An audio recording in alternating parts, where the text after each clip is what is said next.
Hi everyone, it's Tom Mackie here. Something a little bit different today. Now, instead of taking you out to some glorious locations with some beautiful light like we normally do, we've brought you out to some grim, rainy conditions. Now, I want to show you how to get great shots even in conditions like this. Now, most people will probably think, nah, I won't even go out today. But it is possible to look at images and scenes like this and still come out with some great images. So we'll continue on and I'll take you through the steps on how to do this and what to look for. So we're bringing this video today from Ireland, and any of you thinking about coming to either the UK or Ireland, plan on getting conditions like this. It rains a lot. This is why it's so green here. But instead of staying in your hotel and wondering when the sun's going to come out, you can maximize your trip by getting out and getting some great shots, even in conditions like this. So on days like this, you're not thinking so much about color because the tones are very muted. There's not a great deal of color here. There's some grays and greens mainly. So you've got to think in a different tact. So I always think if you don't have the light, make it black and white. So I start looking at tones in a scene rather than color, and also primarily composition. Composition is the key to this. So the obvious thing here is to stay dry. Keep yourself dry, and also keep your camera equipment dry.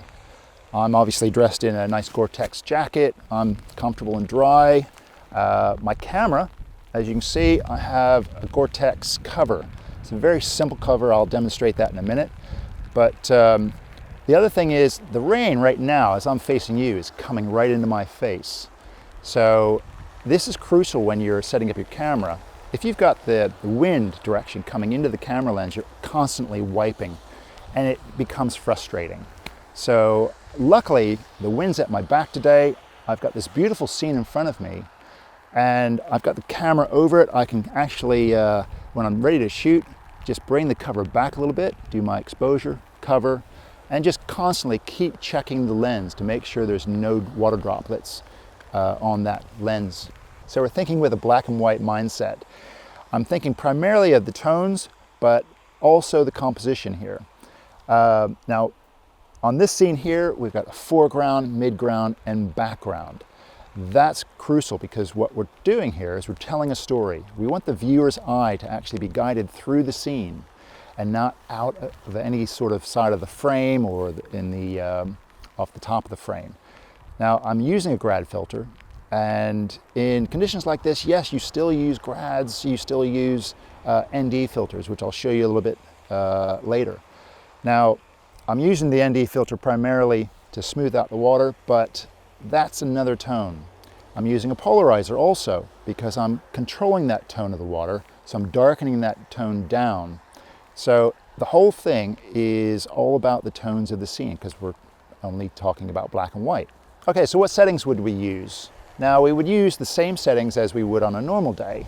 There is really no difference. The only thing is, say if you wanted to gain some exposure time, you might lower your ISO, but here I'm shooting at 100 ISO as usual.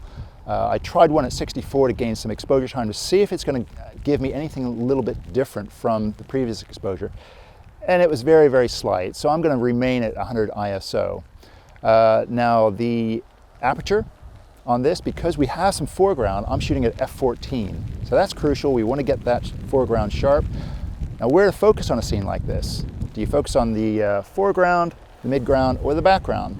Now, in a previous video that we did on where to focus, I explained to you that it's pointless shooting at or focusing at infinity because you're wasting all of that depth of field.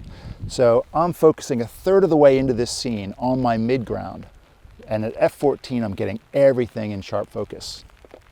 So now I'm going to put everything I said into practice, so let's get shooting. Okay, so let's get cracking. As I mentioned earlier, you want to keep your camera dry. So I've got a very nice Gore-Tex cover here that a friend made for me. After years of struggling with these all-weather covers, the plastic ones, we were talking about what to make, and she made this beautiful cover for me. So this is great because even in windy conditions, it has a strap on the back, goes around your head, and keeps things so that you can actually see what you're doing. Comes off easily, and when it's when you're not shooting, you can actually put this right down over the camera lens like that, and it's set. So another thing to think about is making sure that your camera equipment and your lens and your filters are always dry. So I have a couple things here, a lens cloth that I can keep the lens dry, but also a chamois. This is great for just soaking up water very quickly, whereas lens cloths don't really soak the water up, but these will. And I'll often use this in conditions where I'll just put this lightly over the camera while I'm shooting, and I don't really want to get this out. It's not windy, just lift it up, do the shot, and then back down and I'm done. So there you have it. Now let's go ahead and talk about the scene here and the compositions and the settings that I've used. So here we have the composition. We have a beautiful foreground that's creating this nice circular foreground, and then we have the midground with the rugged rocks and the background with the bay and the village. Okay, so I've mentioned the settings earlier, so we're going to get cracking and get this exposed.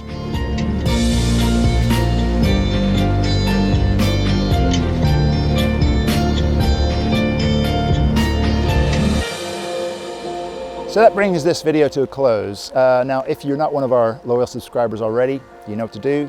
Hit that subscribe button.